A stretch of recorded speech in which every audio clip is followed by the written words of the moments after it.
Hello, আজকে আমি একটু পড়ছিলাম, আমার পরীক্ষা চলছে।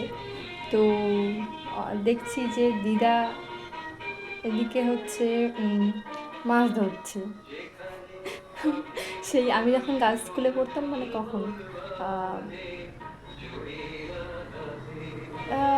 ওই 5-6-7 বছর আগে, তারও আগে, 9-10 বছরের মতো হবে। সেই সময় দিদা ছিপ ফেলতো। তো দিদা এখন হচ্ছে ছিপ ফেলছে, তোমার আর দেখায়নি। কাল রাত্রিরেও ধরেছে, কাল রাতে দুটো অন্ধকারে সন্ধ্যেবেলা বড়শি দিয়ে ছিপ ফেলে দুটো রূপচাঁদ মাছ ধরেছে। ঠিক আছে, তো দেখাচ্ছি তোমাদের।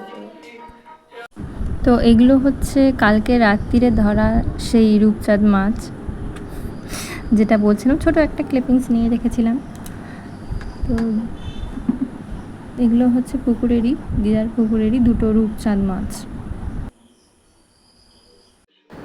তো দেখো তোমরা, কেউ বলবে এনার 85 বছর বয়স, এই বয়সে ইনি এই রকম কাজকর্ম করছে।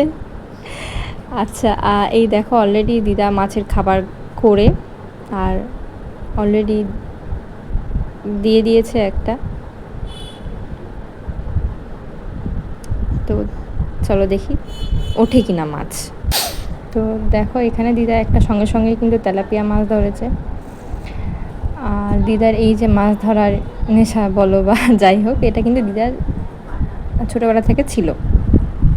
তো বলছিলাম যেটা, যে দিদার এই নেশাটা কিন্তু ছোটোবেলা থেকেই ছিল। আর দিদার তার বাবার সাথেই কিন্তু এই যে মাছ ধরা এগুলো কিন্তু করতো।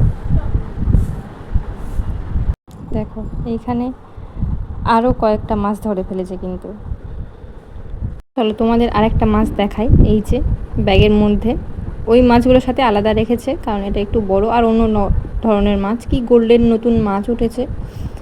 তো সেই মাছ আমি ঠিক জানি না, তো তোমরা জানলে কমেন্ট করে জানাও। তোমরা দেখলে যে দিদা কতগুলো মাছ ধরেছে। আর দিদা কিন্তু আগে যে পানের নেশা ছিল সেইটা এখন আর করে না, আস্তে আস্তে কমে এসছে। আর এই যে ভালো যে জিনিসগুলো, অনেকে দেখবে বই পড়তে ভালোবাসে, দিদা মাছ ধরতে খুবই ভালোবাসে। তো সেই জন্য কিন্তু দিদার যে ডেভেলপমেন্ট যেগুলো হয়েছে, সেগুলো কিন্তু দিদা সঠিক খাদ্যাভ্যাস, সঠিক ব্যায়াম এবং সঠিক নিউট্রিশন, বা দিদার যে কিডনির সমস্যা ছিল তার জন্য কিন্তু জলের পরিমাণটাও কিন্তু ঠিকঠাক দিদার খেতে হতো। তার মধ্যেও এত কিছু করেও দিদা কিন্তু দিদার বডিটাকে সঠিক মেনটেন করতে পেরেছে। তার জন্য কিন্তু প্রপার কোচিং এবং সঠিক নিউট্রিশান। তো দিদা কিন্তু নিউট্রিশান এবং কোচের গাইডেন্স প্রপার মেনটেন করছে। তাই বলবো যে তোমরাও যদি নিজেদের যে অসুস্থতা সেটার জন্য যদি ওভারকাম করতে চাও, তাহলে কিন্তু ঝটপট ইনবক্স করতে হবে। তো ওকে, এখানেই শেষ হচ্ছে। পরবর্তী আরও ভিডিও আসবে, আরও আপডেট আসবে। বাই।